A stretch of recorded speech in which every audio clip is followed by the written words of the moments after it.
Welcome to Tirunelveli சமையல். இன்றைக்கி திருநெல்வேலி சமையலில் வெந்தய குழம்பு எப்படி செய்யலான்னு பார்க்கலாம் வாங்க.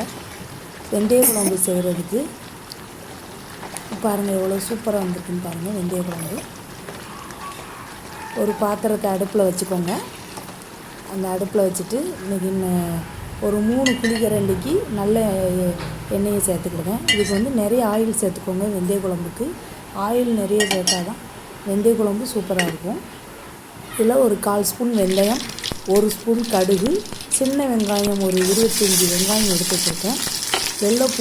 பூண்டு ஒரு 15 பூண்டு எடுத்து வச்சுருக்கேன். போட்டு நல்லா வதக்கிக்கோங்க. கோல்டு கலரில் வர்ற வரைக்கும் நல்லா வதக்கிக்கலாம். சின்ன வெங்காயம் வதக்கிக்கிட்டே இருக்கணும். நிறைய சின்ன வெங்காயம் சேர்த்தா தான் வெந்தய குழம்புக்கு நல்லாயிருக்கும். நல்லா வதக்கிக்கலாம். இது கூடவே வெங்காயம் நல்லா வதங்கிது பாருங்கள். நல்லா வதங்கிடுச்சு. இது கூடவே ஒரு முருங்கைக்காய் எடுத்து வச்சுருக்கிறேன். பாதி பேர் போட மாட்டாங்க, எங்கள் அம்மா போடுவாங்க, அதனால் நான் போடுறேன். நல்ல பழுத்த பழமாக ஒரு பெரிய தக்காளி ஒன்று எடுத்து வச்சுருக்கிறேன். இதையும் போட்டு நல்லா வதக்கிக்கலாம். வெந்தய குழம்புக்கு முருங்கைக்காய் போட்டு சமையல் செஞ்சு சாப்பிட்டு பாருங்கள், செம்ம டேஸ்ட்டாக இருக்கும். நல்ல காயை வதக்கிக்கலாம். முருங்கைக்காயும் இது ஆகட்டும். இதுக்கு உப்பு போட்டுக்கலாம் கொஞ்சம். அப்போ தான் காயில் கொஞ்சம் உப்பு பிடிக்கும். முருங்கைக்காயில் நல்லா வதக்கிக்கலாம். ஃப்ரை பண்ணிக்கிட்டே இருங்க. நல்லா தக்காளி வெங்காயம் எல்லாம் குழம்பு முருங்கைக்காயெலாம் நல்லா வெந்து வரட்டும்.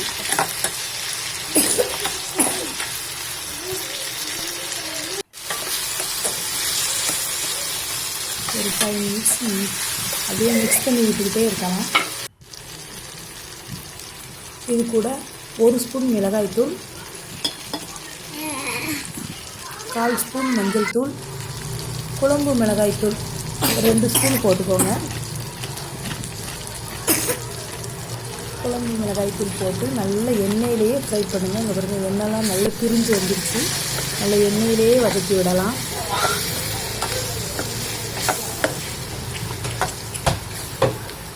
இதுக்கப்புறம் நல்லா 1 டம்ளர் தண்ணி ஊற்றிக்கலாம்.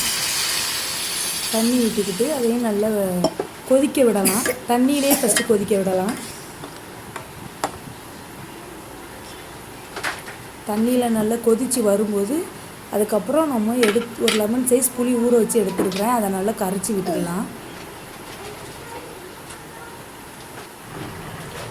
தண்ணி நல்லா கொதிக்குது பாருங்கள். இந்த கொதிக்கிற டைமில் நம்ம புளி கரைச்சலை எடுத்து ஊற்றிக்கலாம். வெந்தய குழம்புக்கு லைட்டாக புளிப்பு இருக்கணும். இது கூடவே கொஞ்சம் 1 டம்ளர் தண்ணி ஊற்றிருக்கேன் நான். கொஞ்சம் தண்ணியாக இருக்கு பாருங்கள்.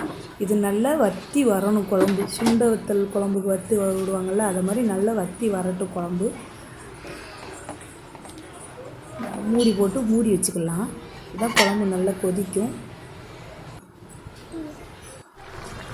இதிலேயே கொஞ்சம் மண்டவனம் எடுத்து போட்டிருக்கேன் நான். பாருங்கள், கொஞ்சம் மண்டவனம் எடுத்து நுணுக்கி போட்டிருக்கேன். குழம்பு கொஞ்சம் நல்லா வற்ற ஆரம்பிச்சிருச்சு. நல்லா கொதிக்கட்டும். மசாலா வாடெல்லாம் நல்லா போகட்டும். எல்லாம் ஒரு மூடி போட்டு மூடி வச்சுக்கலாம். பாருங்கள், நல்ல குழம்பு வற்றி வந்துருச்சு. நல்ல எண்ணெய்லாம் திரிஞ்சு வந்துருச்சு. குழம்பு நல்லா சூப்பராக ரெடி ஆயிடுச்சு. இப்போ பாருங்கள், குழம்பு நல்லா திக்காகிருச்சு. எண்ணெய்லாம் பிரிஞ்சு வந்துருச்சு. சூப்பராக ரெடி ஆயிடுச்சு. இந்த டைமில் நம்ம கொத்தமல்லி இலையை அப்படியே மேலே தூவி விட்டுக்கலாம். இன்றைக்கி எங்கள் வீட்டில் சாதம், வெந்தய குழம்பு, வல்லாரக்கீரை கூட்டு, முட்டை. உங்கள் வீட்டில் என்ன சாப்பாடுன்னு லைக் பண்ணுங்கள், ஷேர் பண்ணுங்கள், சப்ஸ்கிரைப் பண்ணுங்கள். தேங்க்யூ.